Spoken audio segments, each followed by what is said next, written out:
Alright guys, we got our floor prepped and clean. I'm gonna go ahead and put this heat / sound barrier down,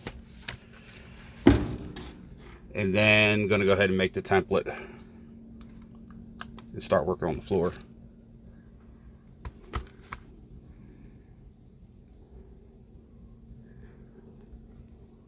Shit's a pain in the ass. Alright, we're working on our template. I cut a bunch of cardboard up. There's one big piece down. And to make it simple, instead of going around trying to measure and trace, got my hot glue gun out. Say to fill that in, just gonna put 2 dabs right there. Piece of cardboard.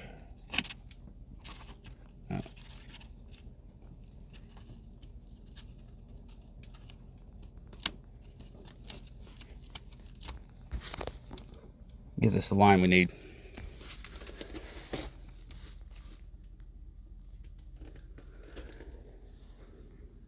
This is a project. If any of y'all are thinking about digging into it, it's a lot.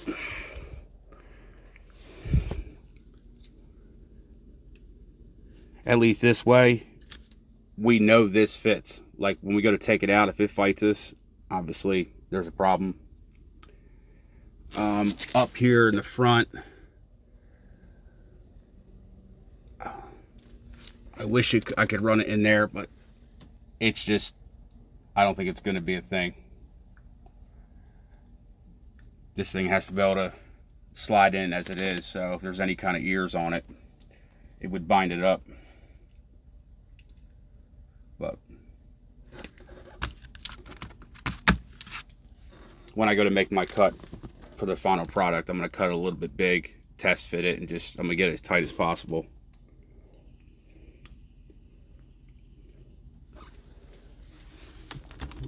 Got all our matting down. I actually doubled it up. It's a little thinner than I wanted. Plus you have this plate, so I was trying to get it more flush.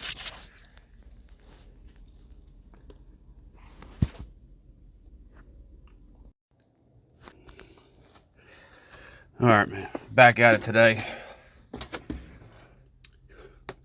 Our template's 90% done. I just got ahead of myself and we had intentions of moving the seat back. So there's your OEM bolting locations. Now there's 2 big support channels that run underneath this floor, but they run straight back. So we actually moved it back a couple inches. It's our new spot. It's still in that same channel, so it's, you know, if you got an accident, it's not going to rip the seat out of the truck.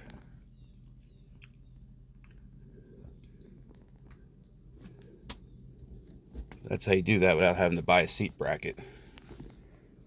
So for me, I would still have it pretty much always slid back, but if somebody shorter was to drive, they could slide it forward and still be just fine. What we did was, trying to stay OEM here. It's hard to see because I have this Dynamat over here. But the actual floor had an opening about 3/4 of an inch. And then you have the support channel, and that's what those rivet nuts are anchored into. So we used the hole saw, got our 3/4 out. Because what happens is these things have to be able to crush. And that would make it too thick and it might not adhere to it. So it's supposed to be recessed in there.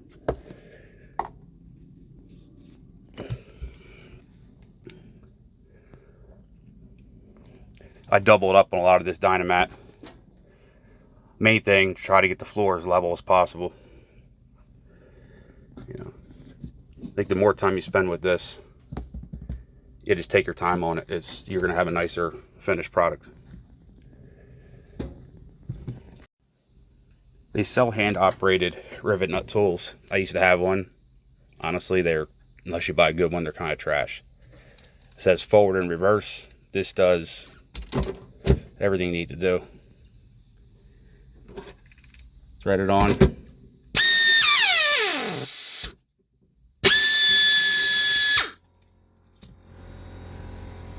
And that's it.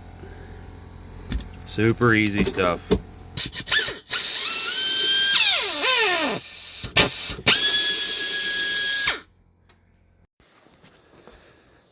while I work on the floor, we have to add on a little bit of material right here and here. That would go underneath the dash.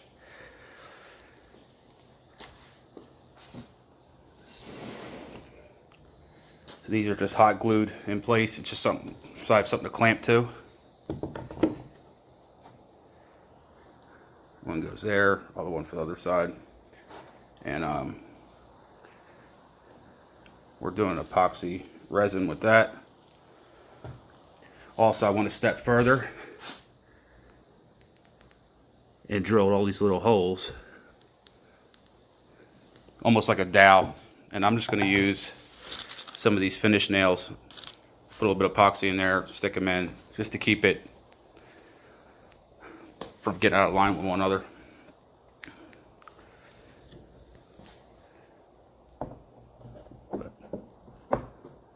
Like that.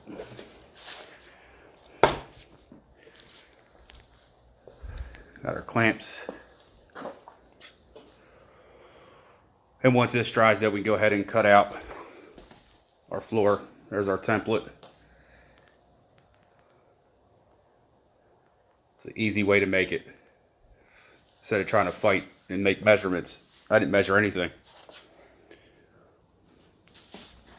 Put one big piece on the floor and then just lay and stick the perimeter. And just freehand trim it. We double checked everything, it's spot on.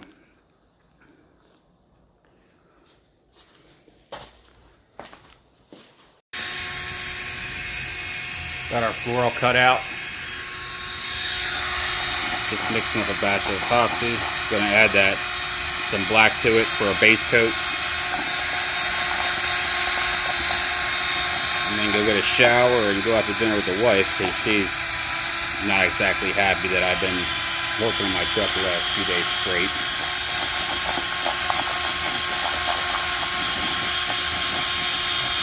All of it's owner out. We're all guilty of it.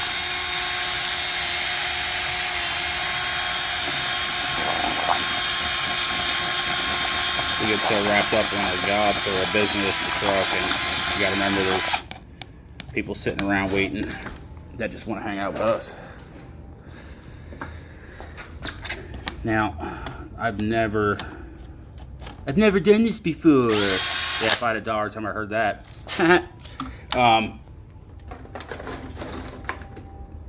Gonna add this mica powder in there. See how it turns out.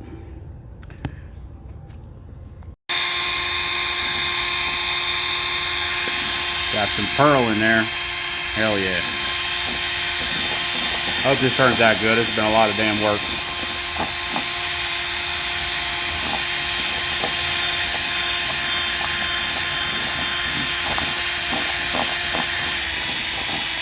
Said working time on this product's like 30 minutes. I'm going to cut that in half because I'm in Florida and it's miserable outside. Probably 110 with the heat index.